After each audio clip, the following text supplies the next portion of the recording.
আসসালামু আলাইকুম।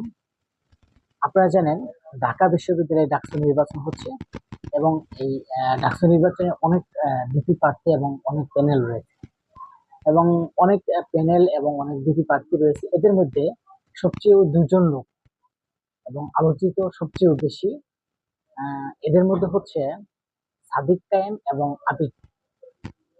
ছাত্র দলের যে মনোনীত ভিপি প্রার্থী হচ্ছে আবিদ এবং জামাত ইসলামের শিবির থেকে যে মনোনীত হচ্ছে তিনি হচ্ছে সাদিক কায়েম।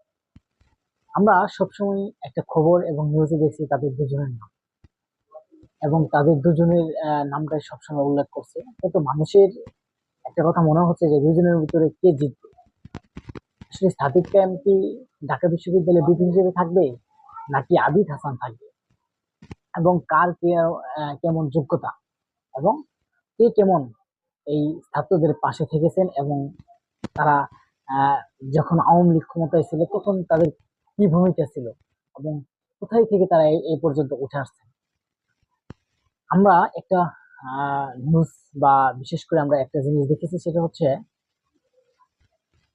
আবিদ হাসান যে ছাত্র দলের প্যানেলে মনোনীত, তার কিন্তু অনেক ভূমিকা রয়েছে এই ঢাকা বিশ্ববিদ্যালয়ের বিপির জন্য।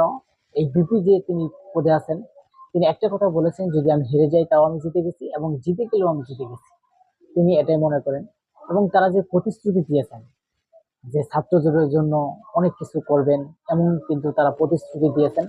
এবং আগামীতে তার যদি ভিপি হিসেবে দেওয়া হয়, এই 17 বছরের যে অবসান, 17 বছরের কিচ্ছু হয় নাই, সেগুলো তারা বাস্তবায়ন করার চেষ্টা করবেন এবং করবেন। তার জন্য তারা শপথ নিচ্ছে এবং বিভিন্ন ভাবে মানুষকে বোঝাচ্ছেন এবং বলছেন।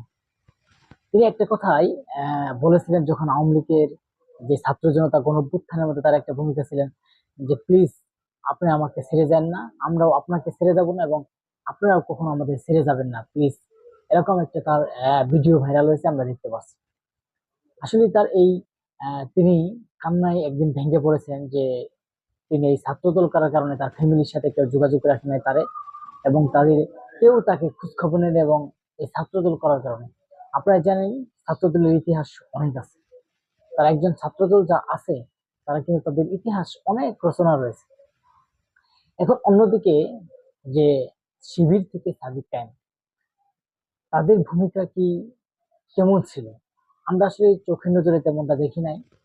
কিন্তু এই সাদিক কায়েম এখন যে বিপি হিসেবে আছেন, তিনি কিন্তু আমরা একটা জরিপে দেখেছি এবং একটা নিউজেও দেখেছি যে তিনি নাকি আওয়ামী লীগের সাথে মিটিং মিছিলে গেছিলেন এবং আওয়ামী লীগের পদ পদবীর সাথে জড়িত ছিলেন, এমন মানুষ গুঞ্জন শুনছে এবং বলছে।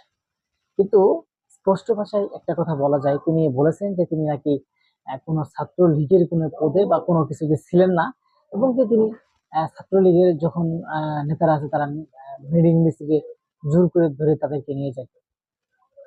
কিন্তু আমি আমার একটা কথা স্পষ্ট, আপনাকে যদি ছাত্র দলে ছাত্রলীগের লোকেরা ধরে নিয়ে যেত, কিন্তু ছাত্র দলের যে লোক ছিল তাদেরকে পেল না কেন? নিশ্চয়ই আপনারা তাদের সাথে সঙ্গী ছিলেন এবং মিলেমিশে ছিলেন। কিন্তু যাই হোক, এখনকার মানুষ আসলে আমরা এই আগামী 9 তারিখে আমরা জানতে পারবো যে আসলে কে বিপি হিসেবে আছেন, এবং একটা সুষ্ঠু এবং সুন্দর নির্বাচন যাতে হয় ডাকসুতে, এবং কে বিপি হিসেবে থাকবে। এবং আমরা একটা আজকের যে একটা জরিপে আমরা দেখেছি, যে সেই জরিপে সর্বোচ্চ ভোট মানে 240 জন মানুষের এবং ভোটারের একটা জরিপে অংশ নিয়েছেন। এতে 180 জন আছে ছাত্র এবং 60 জন হলো ছাত্রী। অংশ নিয়ে তাদের ভোটাধিকার বিপি পদে 46% ছাত্র দলের অবস্থানে পৌঁছেছেন, এবং দ্বিতীয় অবস্থানে রয়েছে আব্দুল কাদের, তার জনপ্রিয়তা হচ্ছে 18% এবং তৃতীয় অবস্থানে রয়েছে স্বতন্ত্র প্রার্থী উমামা ফাতেমা। তারও কিন্তু একটু জনপ্রিয়তা আছে এবং তিনিও কিন্তু তার একটু পরিচিত আছে। তারপরে তার জনপ্রিয়তা রয়েছে 12%, এবং সাদিক কায়েম যিনি শিবির থেকে, যাকে নিয়ে আমরা আসলে প্রতিযোগিতামূলক দেখছি, তিনি আসলে 9% মানুষের জড়িতে আছেন।